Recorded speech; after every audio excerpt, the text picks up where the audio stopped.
Puji syukur kembali ke hadirat Allah Subhanahu wa Ta'ala.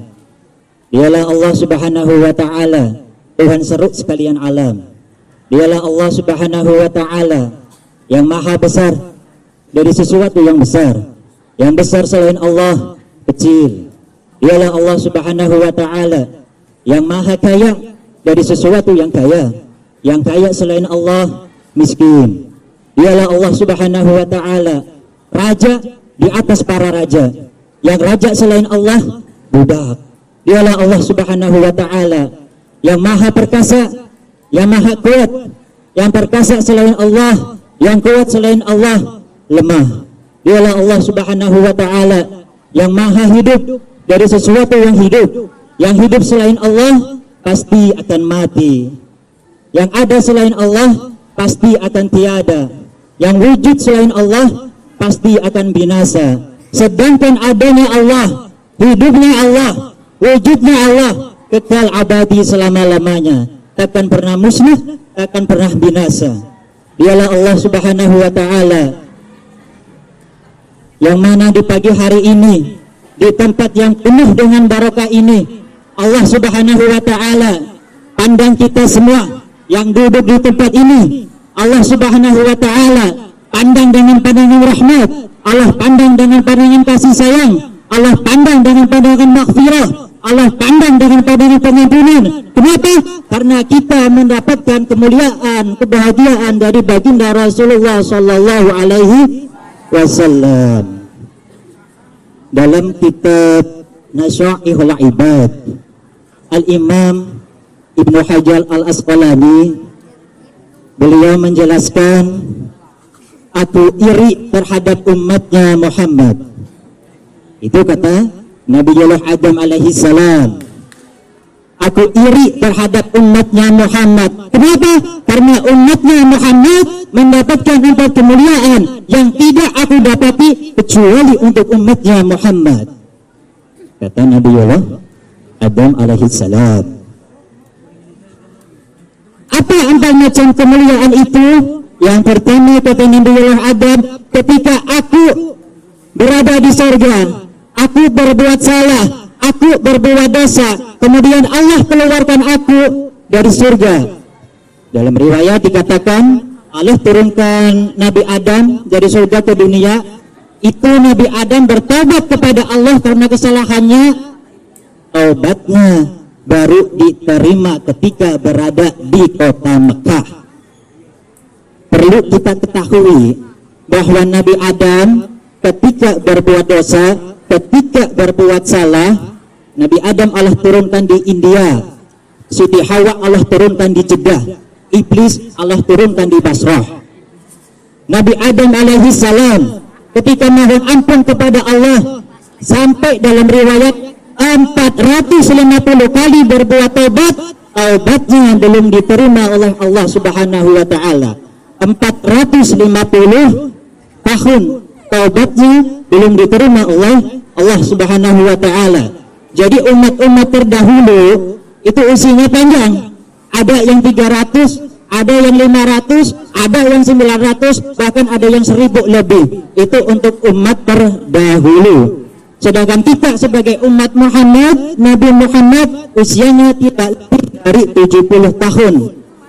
Kalaupun ada yang lebih, itu hanya sedikit, bisa dihitung. Jadi Nabi Adam taubatnya diterima oleh Allah ketika berada di kota Mekah. Itu pun karena membawa nama Muhammad. Maka Allah bingung. Bertanyalah Allah kepada Nabi Adam.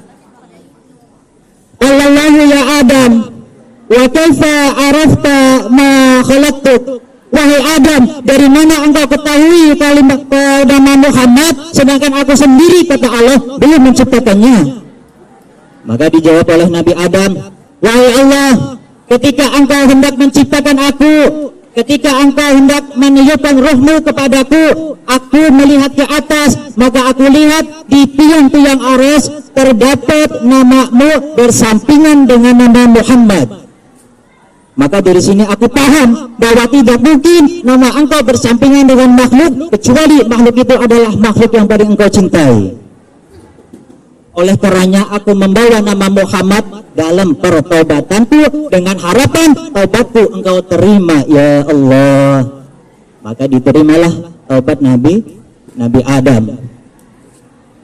Sedangkan kita dimanapun kita berbuat dosa, dimanapun kita berbuat salah, di situ kita bertaubat, taubat kita Allah terima dengan catatan taubatan nasuha, tidak diulangi lagi.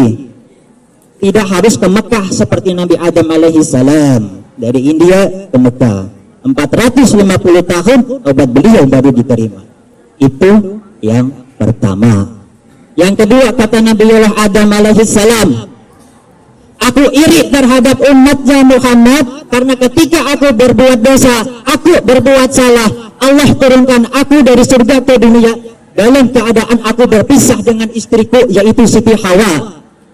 Sedangkan umat Muhammad pagi, siang, sore, malam berbuat dosa, tapi tidak Allah pisahkan dengan anaknya, tidak Allah pisahkan dengan istrinya, tidak Allah pisahkan dengan suaminya, tidak Allah pisahkan dengan keluarganya.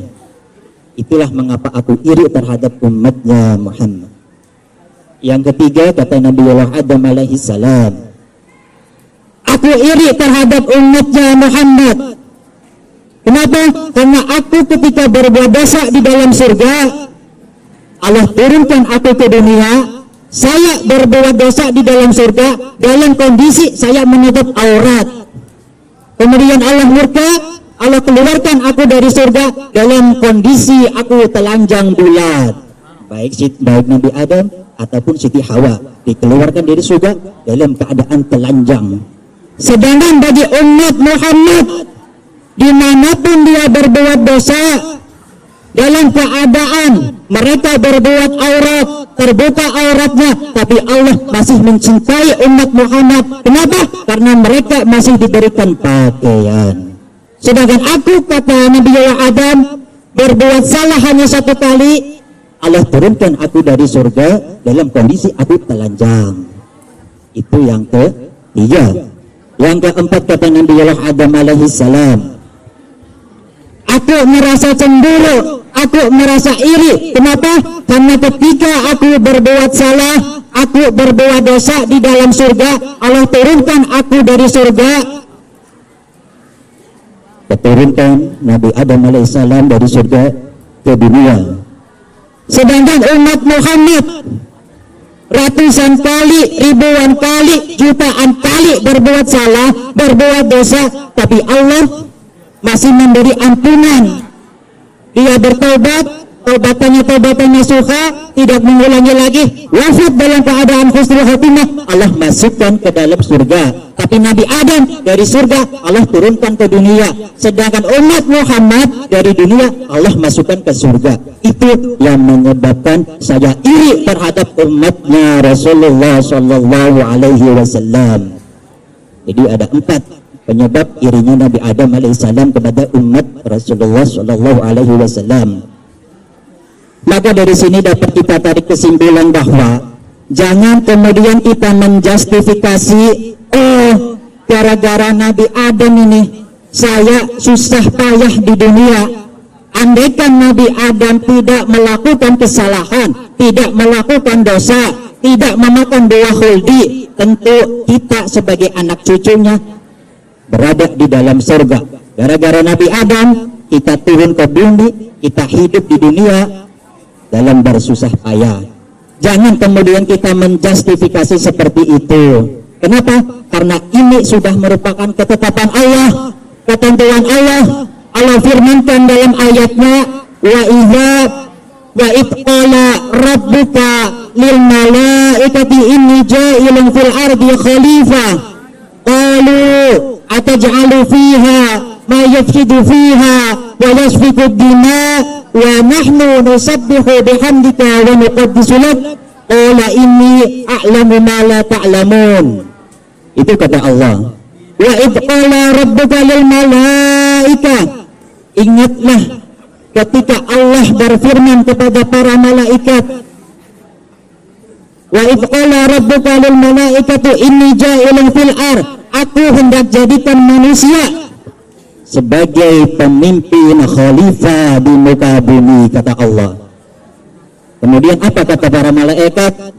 Wahai Allah, apakah Engkau hendak menjadikan manusia di muka bumi, sedangkan manusia senantiasa merusak, manusia senantiasa saling menumpahkan darah? Maka dijawab oleh Allah, wahai para malaikat, aku, kata Allah, lebih mengetahui dari apa yang tidak kamu ketahui. Kemudian dijawab oleh para malaikat, qalu inni a'lamu ma la ta'lamun. Wahai Allah, Maha Suci Allah, tidak ada yang aku ketahui kecuali dari apa yang telah Engkau ajarkan kepadaku, kata para malaikat. Nah, jadi sekali lagi ya, jangan kemudian kita ambil tarik kesimpulan gara-gara Nabi Adam kita di dunia, harusnya kita di surga. Tidak seperti itu ya.